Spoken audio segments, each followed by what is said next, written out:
Hello and welcome to another edition of the Utopia News Warcast. This is your host, Wind. The date is March 10th, year 5. We're going to try and go through this a little bit quicker than usual. This cast started a little bit later today, but there are still quite a number of wars that have finished since the last podcast, so let's get through them as quickly as possible. Thank you for everyone joining live. Of course, this video will be available shortly after the live broadcast is done on YouTube. There is a bit of a delay usually, but that's normal. So let's go ahead and get started. All right, looking at the wars in progress. Um, you know, Worms Checkmate is still giving it to Barco. Um, we will never give up. They just recently changed their name. I mean, clearly they're never giving up. They're only at 4 days though, so we'll see how serious they are about that statement. Pirates defeats, sorry, before I get ahead of myself here, Get a Job defeats Lord of the Rings finally withdrawals. Pirates defeats Myths and Legends. Good job, Pirates. OldGeezer Utopians defeats This Is the Kingdom. Agreed 5-5 defeats PainTrain. That was slightly unexpected. Definitely some skill on 7-3 side. PainTrain is not an easy opponent to beat. And of course, Rejected Crayons defeats Top Grill Burger. Congratulations to everyone who completed their wars by min time. That's definitely a feat everyone should be aiming for. And of course, the remainder of the wars on the list are the wars that are still in progress. Let's get this thing out of the way here. Look who is at the top. It is Romania, is the largest kingdom in the world right now, with just under 64,000 acres. Followed up shortly by Syndicate, actually pretty far away. Message for War, pretty much right on top of them. WTF slightly below. Enigma has finally tagged. Therefore 9. Pillow Talk, slightly behind them after their withdrawal. Um, to 4-4. As you can see, looking at the land here, it's very sharp drops. Um, this was their war right here, basically, and then the end. Here's their ceasefire starting. It's really interesting to look at the lines move on this table. Finally, looks like we've got Micro Kingdom joining at the top here. Ghetto Vets coming up just over 40k acres, and they only have about 14 or 15 provinces. So the fact that they're about half the size, or two-thirds the size of all the other top 10 kingdoms, definitely says something about the world that we live in right now. Looks like Pirates is joining them after their victory. Natural Born Killers right on top of Ghetto Vets, and Agreed 5-5 again right on top. So as you can see, there's a few segments here, but Romania definitely the clear out ahead largest kingdom at the moment. So best of luck to everyone there. Let's see what we got here. Get a Job. Looks like Lord of the Rings finally withdrew. Um, Good on them. This definitely looked like a war that they definitely couldn't win. Um, I mean, it really, they were just giving away land and honor in this situation. Um, Get a Job fought pretty hard, and this was the result. So good job, guys. I do have a message here from them. Thank you for loving the Warcast. We are War. Um, Funny note from them. They sent a topaz last night. We killed in 2 ticks. We have one for them and a couple ticks. We stopped funding earlier because we assumed they would fold. We started pumping up after we sent it. There's some stats regarding the war. I mean, clear differences there across the board.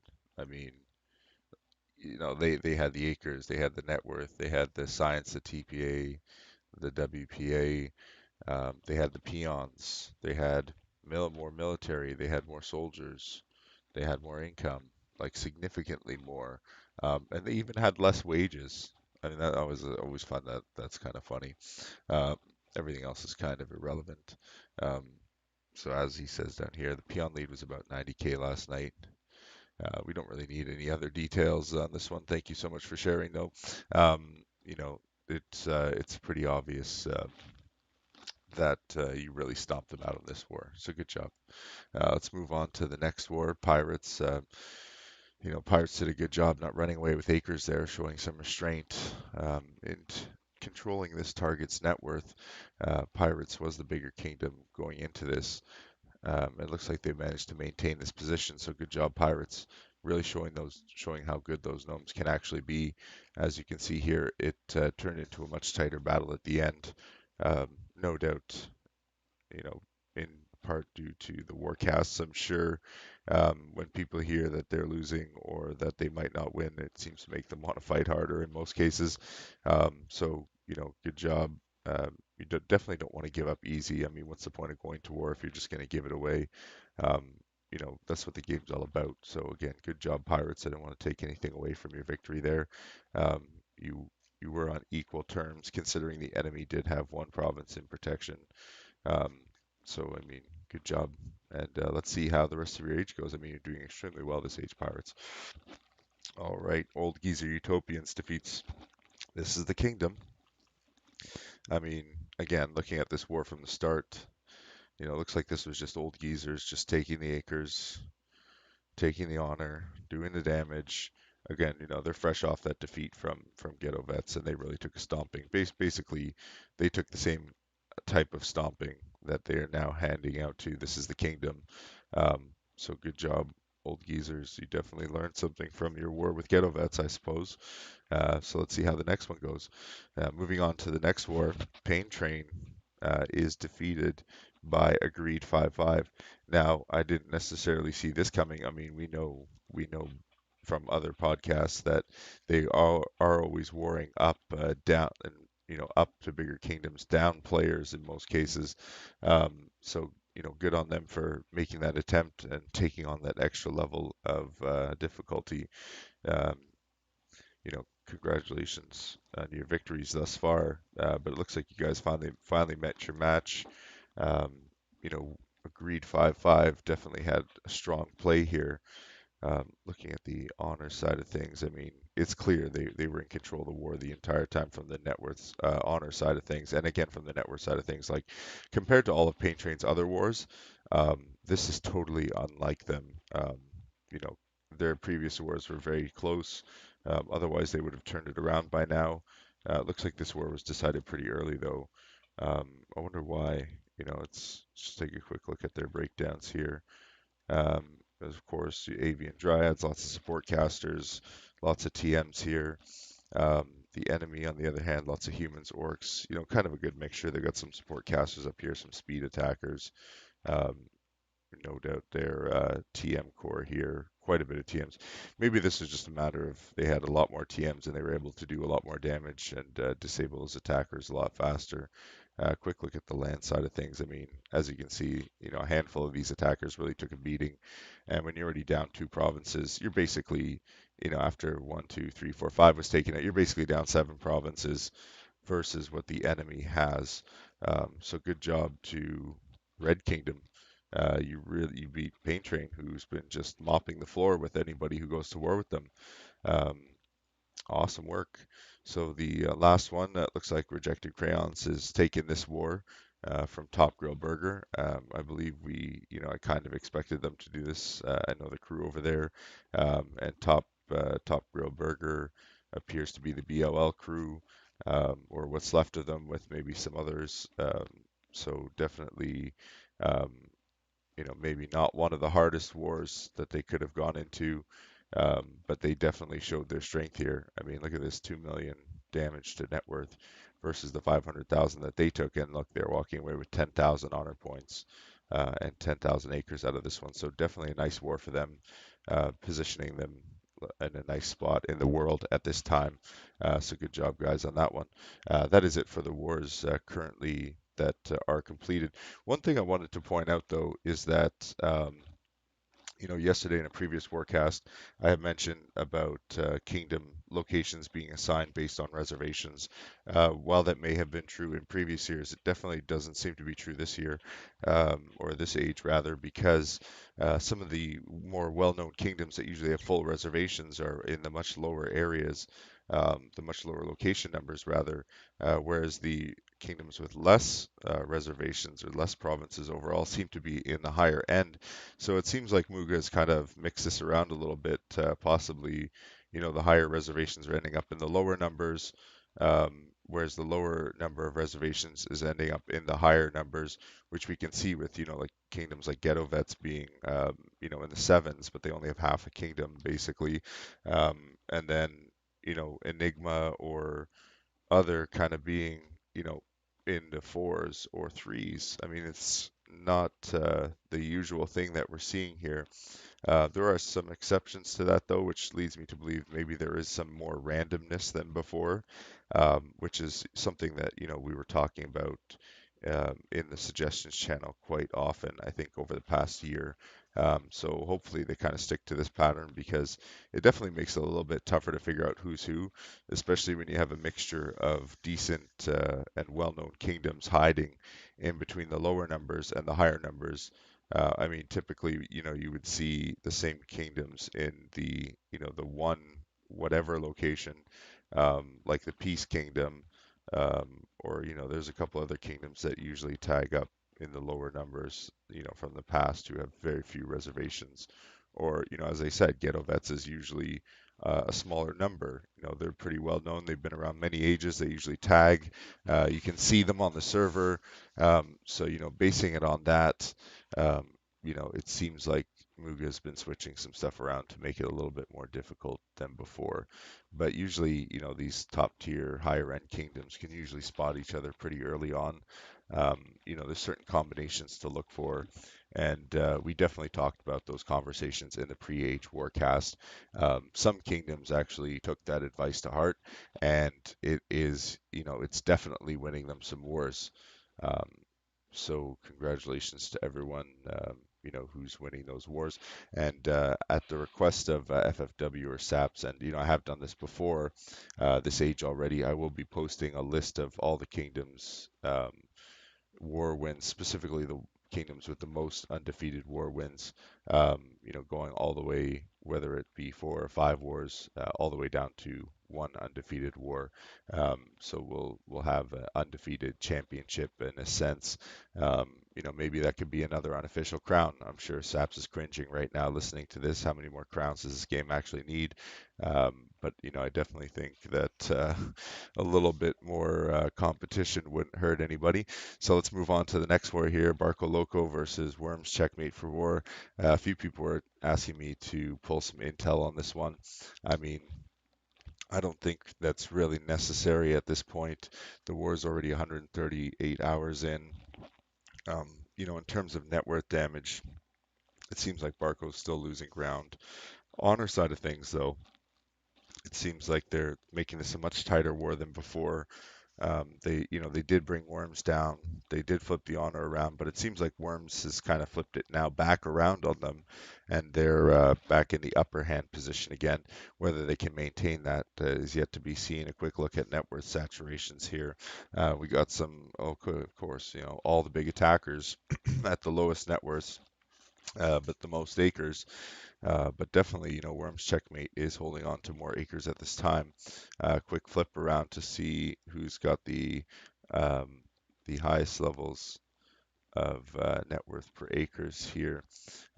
Looks like fairies. Fairies are taking a beating on both sides. Halflings, fairies. Looks like they're going after each other's TMs here. They've taken quite a bit of damage. And then, of course, like this avian here, Gamma Squeeze, seems like he's really been squeezed a bit.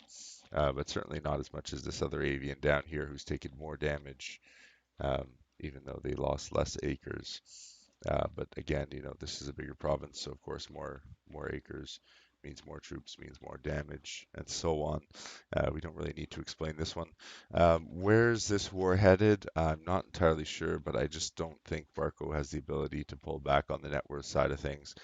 They can definitely contest for land and honor, but is that going to be enough to prove to Worms that, they deserve the victory? I don't think so. I definitely think Worms, if they play this right, they're in a much better position. Um, these avians are kind of fatty already, so they must be susceptible to ops. But again, both sides going after the TMs, so net worth is kind of low on the TM side. Although there are still these big fairies and Elfin Fairy on Worms Checkmate side, which is probably what's carrying them through the war right now. And the reason that they're doing so well, I mean, look at the top end here. Um, Barco's top end is here with Ampere at 339, and we're basically seeing that almost halfway down the kingdom on Buffalo of Lies. So, almost, I would say, almost half the kingdom of Worms Checkmate is significantly larger, and their top TMs are twice as large. Um, these dwarfs, I'm sure, are doing some nice work as well. Like they're all out of range basically. Like I don't see what Barco's doing here. I mean, maybe just trying to recover some honor, leave with as much honor and land as possible. Maybe they're waiting for a specific day to withdraw. I mean, maybe they just want to wait till Friday night so they have a nice weekend to recoup. They did take a long break between their last war, um, so it'll be interesting to see what happens here. We're just going to look at the land side of things. Percentage land just shows us worms climbing away. Percentage net worth shows us kind of what we expected to see based on the other numbers. Um, all of this to me just says Worms is in control. Uh, Barco, again, they don't seem to be any rush to go anywhere. Maybe this is all part of their strategy. They just want to be in war for as long as possible and take advantage of that ceasefire at the end. Um, I guess they're still converting elites no matter what. Uh, what are the benefits to staying in war? I'm not sure. Maybe they just have X number of wars planned before the end of the age, and they have a lot more time to kill. So why not make their wars a little bit longer just for shits and giggles? Um, why not? Certainly, there's been some worse things done before, but definitely looks like they're starting to lose traction on the honor side of things, and that's most likely due to these TMs and these big fat dwarfs that are probably able to, easily help fund the kingdom. I mean, look at this one guy, 4,000 acres. Like, I mean, I don't want to tell you guys how to play your thing, but as I said, Barco must have some other agenda on the table that's forcing them to stick around in this one. So best of luck to both sides. I I honestly think this war is probably going to end Friday morning, Friday night. Um, I think Barco had a good run at trying to take it back, but I think they're falling back into um, not necessarily the best position right now. So that would be another indicator that maybe it's time to start planning a withdrawal. Let's move on to the next one, the Faceless War Dbags 9-1. Please stay out. We will never give up. The land side doesn't look like we will never give up is going anywhere. And on the network side, they're not going anywhere. And this is the war where it's two versus one basically. Um, you guys are growing in whatever Red Kingdom, but to be honest, you're not doing enough damage to these guys to make them, want to give you this win. So if you want some advice on how to lock down, how to close out this war, you got to give it to them. You got to smash the crap out of these provinces that are big here. And if you can't do that, then maybe you don't deserve the war win. Um, but to be honest with the resources that you have that I'm seeing here, I don't see how you can't dismantle these bigger provinces. Just sink them, crush them, make them completely useless. That's how you're going to win this war if this enemy doesn't want to give up, because to me, it doesn't look like you're doing enough damage to warrant a withdrawal. I mean, certainly you're growing and kicking butt, and you know you're going in the right direction, but you're definitely not hurting the enemy enough. So you know, kill them or something, do something, crush them all. All right, let's move on to the next war. War versus, okay, these are my two favorite kingdoms right now. Of course, 712. As I mentioned before, I had revealed their kingdom in the past. And I do have some information on this actually. Some funny developments here. I do have some news as well that I'm going to share with you in just a moment. We're just going to quickly look at the charts. I mean, very tight war still. Doesn't look like this is going anywhere. I mean, there's more convergence here than almost any other war that we've looked at. Um, Ulfald, if you're listening, I could say convergence 100 times, but something tells me you're just sipping that drink. So I'd probably have to say it every other word to get you drunk.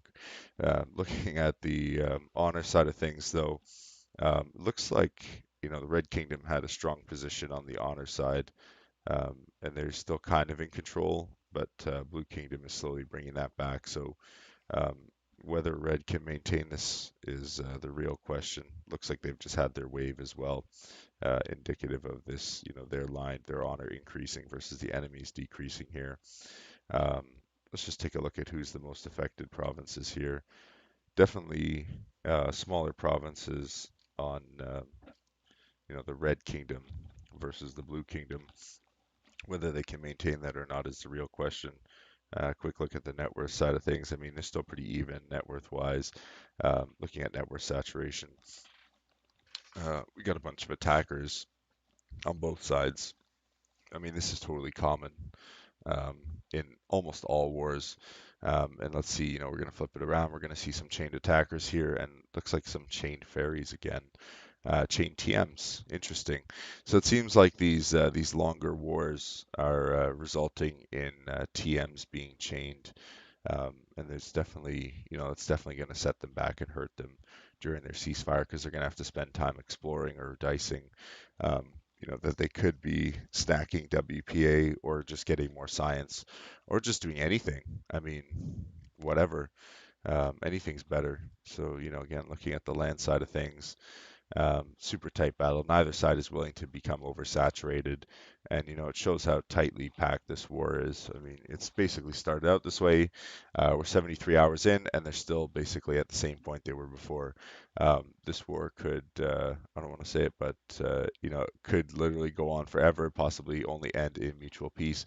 Some highlights from the war: February 15th, a Ruby Dragon Atfirst is coming from why when no reveal has begun ravaging our lands.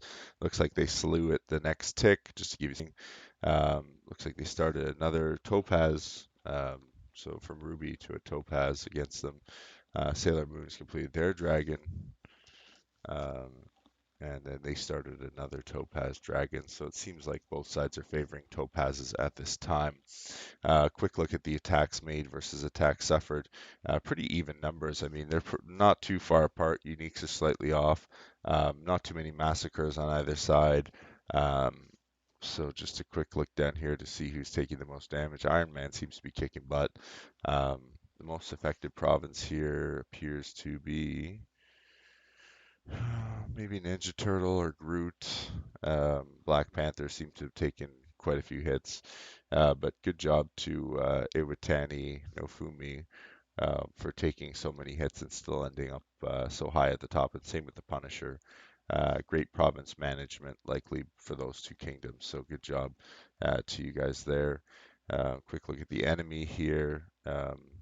They don't have really anybody that's super untouched. But again, Avocado Lemon's doing a pretty good job. Um, shout out to Banana Kiwi for again, managing their province so well. They've got more attacks on them than attacks made. Um, let's see who's most affected at the bottom here. We've got a few provinces in the 30s, so definitely more hits assigned to the lower end provinces versus the enemy kingdom. And there's just one funny thing I want to point out. For anyone who thinks that I might actually be the monarch of 712. Just down here. Where is it? Oh, here it is. Most bounces made by Sailor Moon. Now, see, this is why it's totally not me. I wouldn't bounce that many times unless it was on purpose. So no, it's just no, you just don't do that. And Sailor Moon, I don't know what you were thinking, but what were you thinking? What happened? Tell us more. Was it dragons that caused this? Was this on purpose? Was this just fake marches? Um, you know how to reach me. Looking at the unique side of things, we got 10, 10, and into the sevens, and no tens for 7-4. So that kind of maybe explains a little bit of the lead that 7-12 currently has in this war. So best of luck to both sides. And as I said, if you want to share any more information, feel free to reach out to me. This is the last war before we reach the min time, the cutoff there for the min time wars is the end of the world versus Unnamed Kingdom. It looks like on the land side of things, Unnamed Kingdom still just barely able to maintain their position um, on the land. Let's quickly look at the net worth here. Looks like it was a tight war going in, and definitely leading up until January. This is about February. 17th around here. Seems to have kind of turned around at this point, going in favor of Unnamed Kingdom. Likely that just has to do with the way they're conducting their chains. Um, it looks like quite a bit of damage here though. Um, but there's also more provinces here, and they've got some pretty big provinces as well. Quick scan of the net worth shows us that they're pretty even still. Slightly more power it seems like on Unnamed Kingdom still. Looking at the net worth saturation, definitely provinces in a slightly worse position in the end of the world, but really not too much of a difference still. This war's only 55 hours in. Looks like they're taking out a few ferries here, so it's very possible their victory here is because they decide to focus on TMs. Uh, likely these ferries here, which has given them a little bit more control of you know the TM side of things, but still, these ferries I don't think were damaged enough to really stop them. I mean, this one might have been slowed down, but still. It's um, it's still, I think, anybody's battle here, realistically. But the end of the world definitely took a big hit here, in what is February 16th-ish, around here. Some of their provinces were hurt pretty badly, so it'll be interesting to see how that goes. Because as you can see here, is the end of the world. I mean, despite losing a little bit of honor going into the war, they're slowly gaining. Um, both kingdoms are kind of just in like a stalemate in terms of honor. They don't seem to really be able to get away in one direction or the other. It seems like they've more or less stabilized at this time. So best of luck to both of you on this war. Um, it definitely looks like Unnamed Kingdom's in a stronger position, but things can change so quickly in 24 hours. All right, so that's it for the wars that are past min time. Jumping into the wars before min time, we've got Metallic going to war with Constellations. Looks like we got an even war here. Um, Metallic looks like they originally had control of the land in this, flipping around to Constellations. Maybe that's part of their plan. Net worth will tell us. No, it looks like Metallic is, got a little bit too fat, and Constellations is taking advantage of that. Let's just quickly look at the land side of things again one more time. Yeah, it looks like Metallic was just a little bit fat, and you know, Constellations did take advantage of that, and they're taking that land away. Um, Net worth wise, it looks like they managed to come in the smaller kingdom and flip it around. Um, it looks like Metallic still has a pretty strong wave going on though. They were able to achieve convergence again, but it'll be interesting to see if they're able to maintain this course that they're creating here and continue to grow away while damaging Metallic, or will they fall back into the patterns that we've identified before in other videos. Of course, our ones and zeros. Um, of convergence. So I mean, this we'll just call a zero, and this is a one, and this over here looks kind of squished. I mean, it's definitely a zero over here, but it looks like it's turning into a one. Now that's not a pattern we would necessarily see happen very often in other videos I've discussed, but I mean, when you start seeing a zero, which is a convergence, and then a one and a divergence back to back, that definitely tells you a little bit about what's going on. In my sense, that's a winning situation. So best of luck to both sides there. But Metallic, it looks like you're going to have to pull up your socks on this one. Otherwise, Constellations could be taking this war from you. Quick look at the next war, Unnamed Kingdom versus War Agreed PSO. Quick look at the land side of things shows us that one kingdom is definitely soaking up the acres. They came in the smaller kingdom. Um, 32 hours this war has been going. Um, Sorry, it looks like they actually grew, so they were no longer the smaller kingdom, but they've been growing throughout the war. Looking at the net worth side of things, they've been in control of this. Looks like Red Kingdom is having a very strong performance here. It's equal on both sides, but the Red Kingdom's definitely kicking butt. They're taking the land and they're taking their honor, and they're managing to hold it down. So as you can see here, these big fat dwarfs and dryads and avians, I mean, these guys are probably turtling at the top now. It's doubtful if Unnamed Kingdom is even going to be able to touch these guys now. Look at the net worth side of things. I mean, they've got one province above 350,000, whereas they've got this dryad and this dwarf who can easily cause some serious havoc and really mess up their top end net worths. Basically, nobody's safe in this kingdom, um, the unnamed kingdom here. And I mean, look at the damage that they're doing on their waves: minus 1,000, minus 1,000 acres, minus 700, and these guys are small already to begin with. Um, so I think due to lack of provinces, capable provinces, it looks like Unnamed Kingdom has very good chance of losing this war, and they're definitely going to lose a lot of honor. Um, Red Kingdom here definitely was going to gain a lot of land and honor off this victory. So best of luck to both sides on that one. Let's look at the Woods. How is Cell doing? Let's take a quick look at our stream here. Looks like we got someone saying war. Oh, message is retracted. Oh, that's no good. All right, let's go back to our war here. Cell, how are you doing? Looks like, Cell's letting the acres go, which is okay. Letting that enemy get nice and fat. However, it looks like the enemy is starting to flip this around. Taking net worth now. Quick look at the honor side. Maybe this is why Cell's so quiet. Definitely looks like they entered this war in a very strong position, but the Red Kingdom is definitely taking it away from them very quickly. No convergence here on the last set of waves from Woods, and then a huge drop and a huge gain for the enemy on the honor side. Definitely not a good sign for Woods.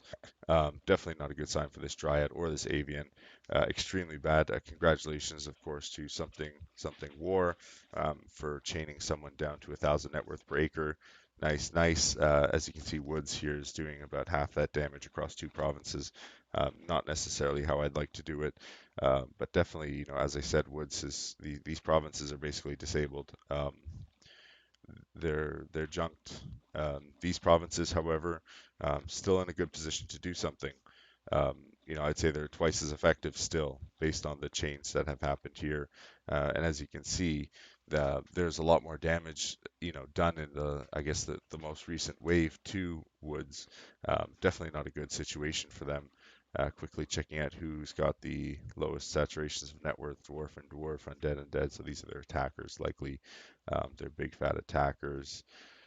Where are our TMs? Here's an elf here. It's very tiny. Looks like a brand new province. Varies not too. It doesn't look like there's really too many TMs on either side actually compared to some of the other kingdoms we've been looking at. Um, so maybe a little bit less flexibility for them, especially going into the later wars.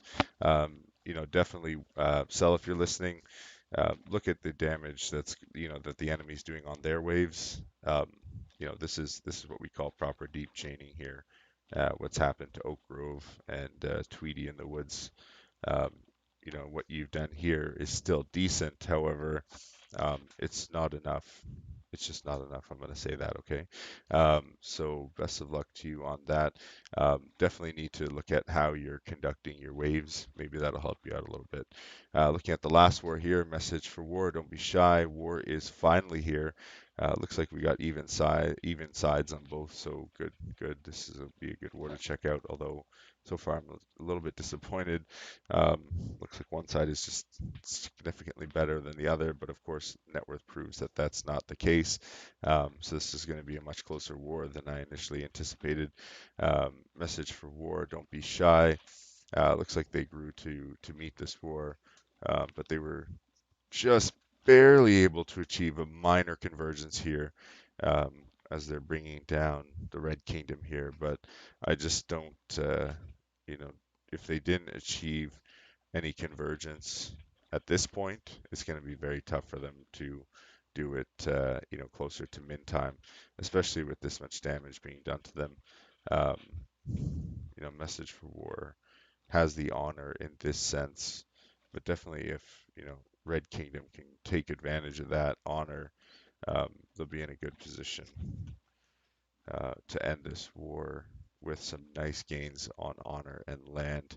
But it definitely looks like, Red Kingdom's definitely getting a little fatty. Still with more net worth though, still able to hold on to that. The honor side of things, I think it's just a little bit too early to tell exactly what's going on. I mean, we got waves from both sides here, and they kind of almost equal themselves out. So that's pretty much it for that war. Um, Awesome. So that's it for the wars for today. Thank you so much, everyone, for watching. And of course, if anyone has any more information on any of the wars that are recently completed or currently starting, feel free to share it with me. Obviously, we like dragons, we like rituals, we like as much news and formatting as possible, hostile waves and war only in combination news feeds if you want to share that info. We only really need the summaries that show the number of attacks and the damage from the attacks. We don't necessarily need to see the entire rundown from the Seraphim page, except for the entire war rundown. That would be helpful. But if you want to break down the hostile and then just the war portion, that would be a nice way to do it. So again, just a quick review of the wars that were completed today. Congratulations to everybody there. And again, thank you so much for joining me. This is your host, Wind, signing off for this episode of the Utopia News Warcast on the Age of Ancestry. Thank you so much, everyone. Have a great day. Have a great night. We'll see you next time.